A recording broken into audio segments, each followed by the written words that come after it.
বাইরে কারো পোশাক আশাক চাকচিক্য দেখে কোনো কিছু বিচার করতে নেই। এই যে দেখুন, এই ছেলেটি বিয়ে করতে এসেছে আর এই মেয়েটির সাথে, এই মেয়েটি তার বাবাকে বলতেছে, বাবা আমি এই ছেলের সাথে বিয়ে করব না, সে একজন প্রতিবন্ধী।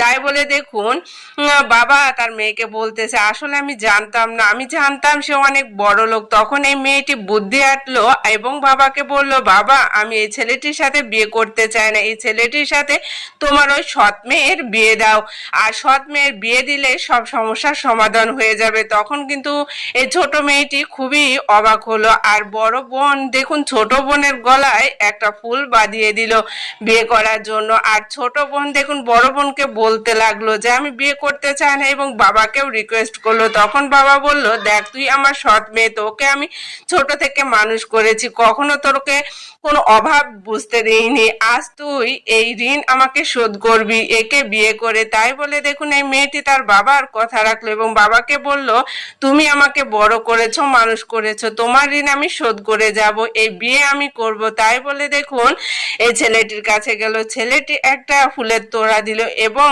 তাকে প্রপোজ করলো বিয়ে করার জন্য। দেখুন দুজনেই রাজি হয়ে গেল এবং ছেলেটি কিছু গিফট নিয়ে এসেছিল। বড় বোন সেটা দেখে দেখুন হাত থেকে কেড়ে নিল এবং দেখতে পেল যে জিনিসগুলো অনেক নিম্নমানের, কম দামি। তখন দেখুন তাদেরকে অপমান করলো এবং ছোট বোনের হাতে সেগুলো দিয়ে দিল। আর এই ছেলেটি তাকে বলতে লাগলো যে আমার তো আসলে দামি দামি জিনিস কেনার টাকা পয়সা নেই, আমি এইগুলোই নিয়ে এসেছি আমার সামর্থ্য অনুযায়ী। তখন এই মেয়েটি তাকে বলল কোনো সমস্যা নেই। তাই বলে দেখুন, এই মেয়েটি এই ছেলেটির সাথে বিয়ে করে নিল এবং তার বাবার কাছ থেকে বিদায় নিয়ে চলে যাচ্ছে এই ছেলেটির সাথে।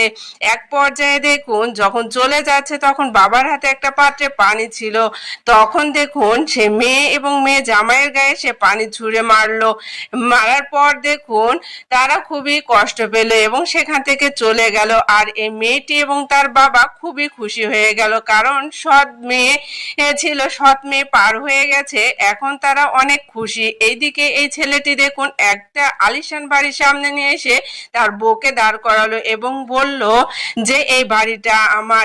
তখন এই মেয়েটি খুবই অবাক হলো এবং তাকে জিজ্ঞেস করলো যে তুমি নাকি অনেক গরিব আর তুমি অসুস্থ, আর এই সব টাকা পয়সা তুমি কোথায় পেলে, এই বাড়ি তো অনেক দাম, এই বাড়ি তুমি কোথায় পেলে। তখন এই ছেলেটি বলতে লাগলো, আসলে আমি পরীক্ষা করে দেখছিলাম আসলে তুমি লোভী কিনা। আমি আমার জীবনে একটা সৎ এবং নিষ্ঠাবান স্ত্রী চেয়েছিলাম যে আমাকেই শুধু ভালোবাসবে, টাকাকে নয়।